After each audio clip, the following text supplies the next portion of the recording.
अभ्यास सत्र की शुरुआत करने जा रहे हैं। सबसे पहले मैं बाबा नागराज जी सहित प्रोफेसर गणेश बागैया जी के चरणों में प्रणाम करता हूँ कि उनके द्वारा जो स्टेप पर काम किया गया है उसको मैंने समझने का प्रयास किया और उसके बेस पर मैं इस स्टेप को अपने में समझ रहा हूँ और मेरी संस्था में जो भी लोग रहते हैं मैं उन तक भी समझाने का प्रयास करता हूँ। तो सबसे पहले तो मैं स्टेप के बारे में जो अभ्यास क्रमांक 1 है और अभ्यास क्रमांक 2 है, मैं इंट्रोडक्शन में यही बताना चाहता हूँ कि ये जो दोनों विधियाँ हैं ये सबसे पहले तो स्वयं को फोकस करती है। स्वयं में काम होना है, मुझ में काम होना है, बाहर कोई काम नहीं होना है। अभी बाहर तो जब मैं स्वयं समझदार बन जाऊंगा तब बाहर काम होगा। तो ये स्वयं की ओर ध्यान दिलाती है। अभ्यास क्रमांक 1 ध्यान दिलाता है कि मैं जो है स्वयं को समझ लूँ, और अभ्यास क्रमांक 2 जो है मुझे याद दिलाता है कि मैं स्वयं और बॉडी, शरीर को भी मैं समझ लूँ। दोनों अलग अलग वास्तविकताएं हैं।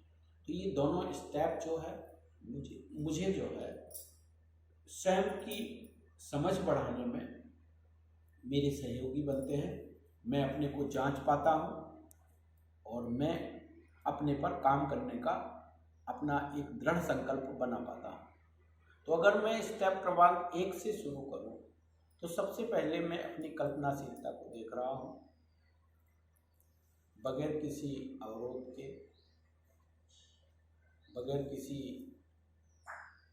प्रतिक्रिया के, जैसा चल रहा है मैं अपने को देख रहा हूँ।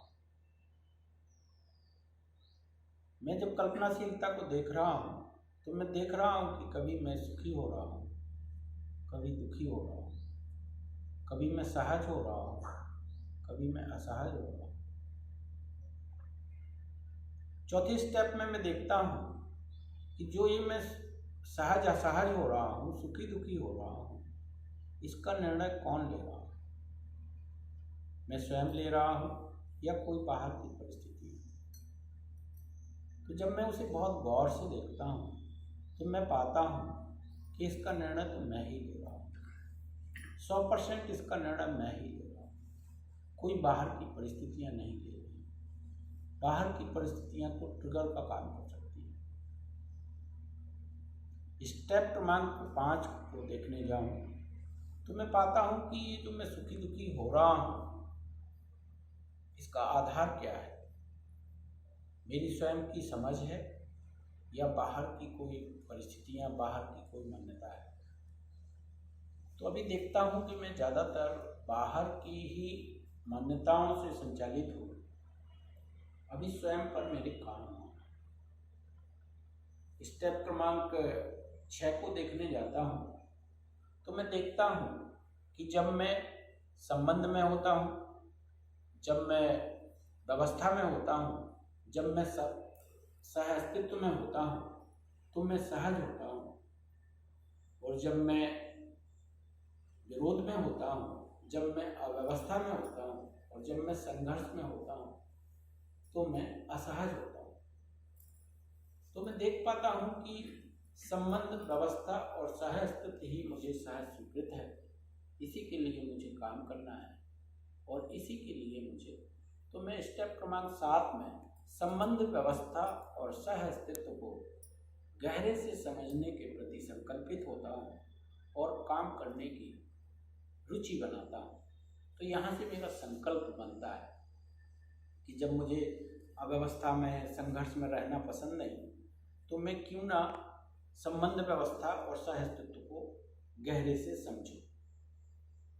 स्टेप क्रमांक अभ्यास क्रमांक 2 को देखने जाता हूँ तो मैं पाता हूँ कि मैं और शरीर या सेल्फ और शरीर दो अलग अलग वास्तविकताएं हैं। दोनों में सूचना के माध्यम से आदान प्रदान होता है। और मैं ये भी देखता हूँ कि शरीर और चैतन्य के बीच भी एक दूरी बनी हुई है। इसकी दूरी को देख पाता हूँ। मैं ये भी देखता हूँ कि एक का दूसरे पर प्रभाव दबाव पड़ रहा है और हम एक दूरी में हैं। मैं देखता हूँ कि दूर रहते हुए भी मैं संवेदना को पढ़ पाता हूँ और इसका निर्णय जो है सेल्फ ही लेता है कि किस संवेदना को पढ़ना है, किस संवेदना को नहीं पढ़ना है। मैं ये भी देखता हूँ कि जब मैं अपनी सहज स्वीकृति के आधार पर निर्णय लेता हूँ तो मैं स्वतंत्र होता हूँ और जब मैं बाहर की किसी परिस्थिति से प्रभावित होकर निर्णय लेता हूँ तो मैं परतंत्र होता हूँ। तो मैं स्वतंत्रता और परतंत्रता को भी समझ पाता हूँ।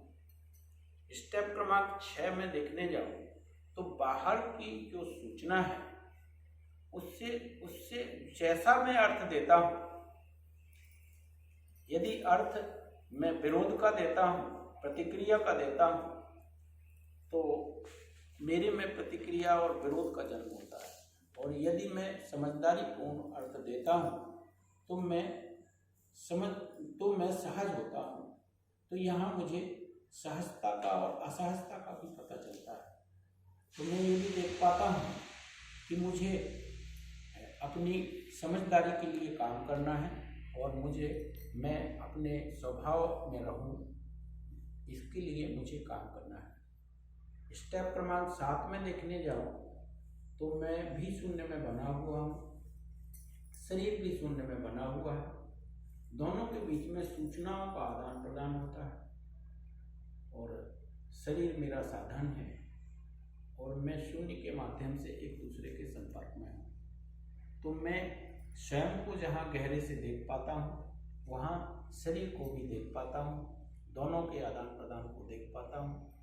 और ये देखने से मेरे में मैं चैतन्य को बहुत गहरे से समझ पाता हूँ, उसकी ऊर्जा के स्रोत समझ पाता हूँ। ऐसे ही मैं शरीर को समझ पाता हूँ, शरीर को आहार भोजन क्या क्या चाहिए है उनकी आवश्यकताएं समझ पाता हूँ और मैं स्वयं पर गहरे से काम करने का मन बनाता हूँ। तो जो सार सत्र के माध्यम से ये अभ्यास की परंपरा श्री गणेश बागैया जी द्वारा शुरू की गई, उससे मैं भी लाभान्वित हुआ हूँ और मैं इन गहरे अभ्यास का गहरे में स्वयं मूल्यांकन कर पा रहा हूँ। और जैसे जैसे मुझे सेल्फ और शरीर के बीच की दूरी दिखी है वैसे वैसे मैं भयमुक्त हुआ हूँ, यहाँ तक कि मैं मृत्यु भय से भी मुक्त हुआ हूँ। चैतन्य के प्रति मेरी समझ बढ़ी है।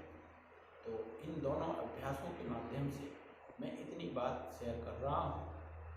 मैं अपने नौगांव के परिवारों के बीच में रोज 1 घंटे बैठने लगा हूँ। इससे मेरी गहराई में और वृद्धि हो रही है और लोगों को भी ये बातें समझ में आ रही हैं। तो इतनी ही बात मैं शेयर करते हुए अपनी बात को पूरा करता हूँ। सभी को नमस्कार।